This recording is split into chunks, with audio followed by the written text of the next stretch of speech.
Well, I've been troubled for a long time by the fact that people seem to feel when you get old you want to go and be put somewhere, go away from the city, go to a safe, clean environment. I don't want to go anywhere. And I also was very bothered by the ageism, and I cited it in my article. It happened when I needed some help with the computer. It wasn't working right, and the young man came and he repaired the computer, but he absolutely refused to discuss the computer with me. I wanted to know what had happened, and he treated me as if I were dead. I am New York born and bred, and I hope to live here till I die. And I've managed to survive the city. I come from very poor, working class parents, and I have worn glasses since I can remember. And the glasses were a very troubling thing when I was a child, to my mother particularly. She was convinced that somehow girls with glasses don't get married. And I really needed the glasses, and we had some very hard times because she urged me continuously not to wear them when I went outside. And of course that's impossible, and you can't manage. I couldn't manage. I also feel that the city is mine, and I should be able to function in it. And I think not only I, but all people who have handicaps, somehow a society as wealthy as ours should assist in their managing to live in the society. I don't want to withdraw. I don't want to be part of an old person community. I still teach because I love to teach, and I think I'm a good teacher. Macular degeneration is now a very common old person's disease. And with me, I have glaucoma. I've had it for a very long time. And glaucoma is controlled by medication, many drops, and then I had an operation which absolutely saved one eye. So I have one good eye. It has glaucoma, but it does not have macular degeneration.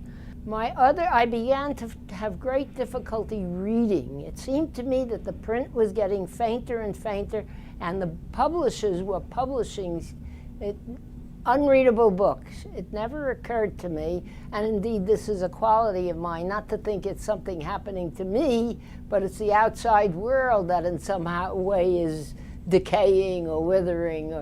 I thought it was the publishing, and then when I went for an eye test, I discovered indeed that it was not the publishing, that I had the beginnings of macular degeneration.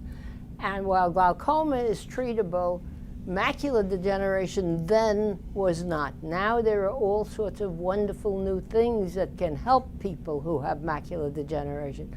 But at the time, I was disconsolate. I had one good eye, and macular degeneration is not like glaucoma, is not controlled, and one sees vaguely, one sees shapes, but you don't see any. I couldn't see in detail, and I was in big trouble. The article that I wrote, it seems to me, is an expression of irritation with a society that should care more about the people who are trying to function in it, particularly in the cities. I use the subway magnificently. I can't use taxis because when I get out of a taxi, it's dark and my eyes don't adjust to changed light, and I'm really scared, even if it's in front of my own building. I'm very optimistic. First of all, I think they're going to find better and better medicine for these ailments and more aids.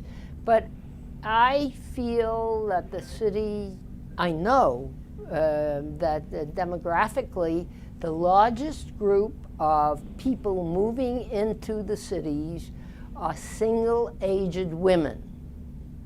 They live longer than men, and they seem to migrate to the cities. And this is going to be a bigger and bigger problem.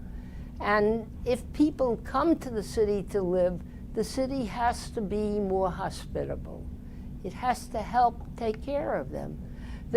Many of my friends who are older, like I am, are still contributing to the society and are valuable, and you can't discard them just because they have physical handicap. I'm still writing novels. Why should I not be assisted?